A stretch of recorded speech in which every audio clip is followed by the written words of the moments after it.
अंतःकरण की शुद्धि मुक्ति को प्राप्त हुआ पुरुष जैसे सांख्य योग के द्वारा सच्चिदानंद ब्रह्म को प्राप्त होता है, तथा जो तत्व ज्ञान की परा निष्ठा है उसको भी तू मेरे से संक्षेप से जान।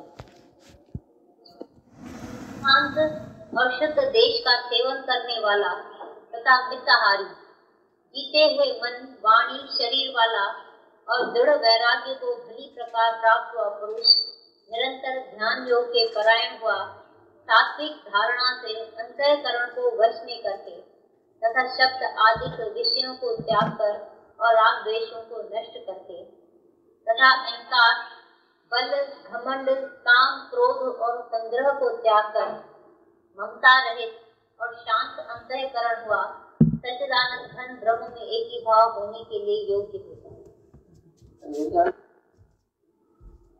विशुद्ध बुद्धि माना शुद्ध बुद्धि पहली श्लोक में अंतःकरण की शुद्धि जिसकी है वो सांख्य योग से कैसे परमात्मा को पाता है उसका मैं वर्णन करता हूँ। पहले बोला शुद्ध बुद्धि जिसकी है, जिसके अंदर जो है बुद्धि में कोई राग द्वेष मान अपमान विषय विकार आसक्ति, विषय में आसक्ति, काम क्रोध लोभ मोह अहंकार कुछ भी नहीं है जिसकी बुद्धि में, वो विशुद्ध बुद्धि हो गई। इतनी बात सुनाई। संग्रह इकट्ठा नहीं करता है कुछ पैसा, कोई चीज इकट्ठी नहीं करना, कोई पदार्थ इकट्ठा नहीं करना, कोई पैसा इकट्ठा नहीं करना, कुछ भी उसके अंदर लोभ नहीं है, लालच नहीं है, विषय विकार आसक्ति विषयों में राग द्वेष सब बता गया। दृढ़ वैराग, बहुत पक्का वैराग जिसके अंदर में है। वैराग माना वैराग राग रहित, किसमें भी मन नहीं है, किसमें भी मोह नहीं है, किसके भी देह में किसी पदार्थ में किसी हालत से आसक्ति नहीं है, मोह नहीं है, इंटरेस्ट नहीं है किसी बात में। वो सच्चा वैरागी पक्का वैरागी जो है वही किसी पराकाष्ठा वाली आत्मा के आनंद को पाता है, जिसके अंदर बुद्धि में कुछ भी नहीं है, बिल्कुल साफ बुद्धि पवित्र बुद्धि। जैसे बच्चे की बुद्धि होती है ना, बच्चे में अंदर कुछ लाभ हानि राग द्वेष मान अपमान राजावे रंकावे कुछ भी उसके अंदर में नहीं है। ऐसी तरह से ज्ञानी जानते हुए भी, बच्चा तो जानता नहीं है, मूर्ख है, ज्ञानी को जगत की सब जान होते हुए भी ऐसा निर्दोष है जैसा बच्चा, उसके अंदर काम क्रोध लोभ मोह अहंकार राग द्वेष है बच्चे को, फिर वो प्यार करेगा सबको। ऐसी तरह से ज्ञानी की भी ऐसी दृष्टि है। तो विशुद्ध बुद्धि वाला, अंतःकरण की शुद्धि वाला, शुद्ध बुद्धि वाला, जिसके अंदर कोई विकार नहीं है और एकांत में रहने वाला, शुद्ध देश का सेवन, जहाँ रहेगा वो देश ही शुद्ध हो जाएगा।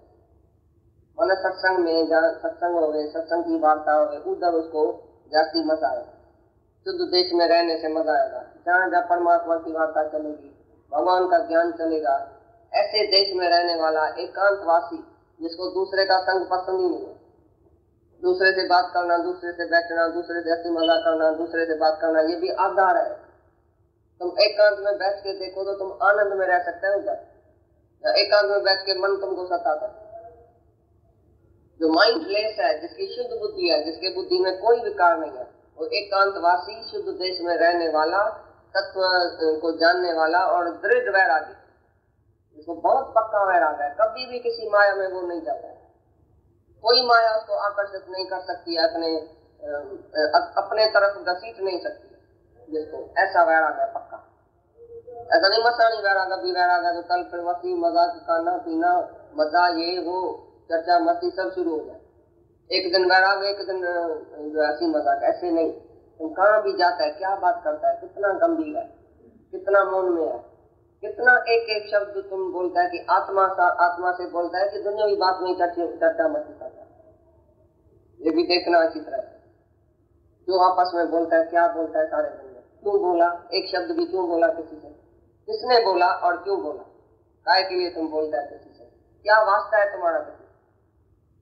मौन में अपना अपना अभ्यास करो, अपने अपने वैराग में रहो, अपने अपने ज्ञान में तत्पर रहो, आत्मा को पहले जानो, पहले आत्मा तो पक्की करो, अपने आधार पर तो रहो, अपनी मुक्ति तो हासिल करो।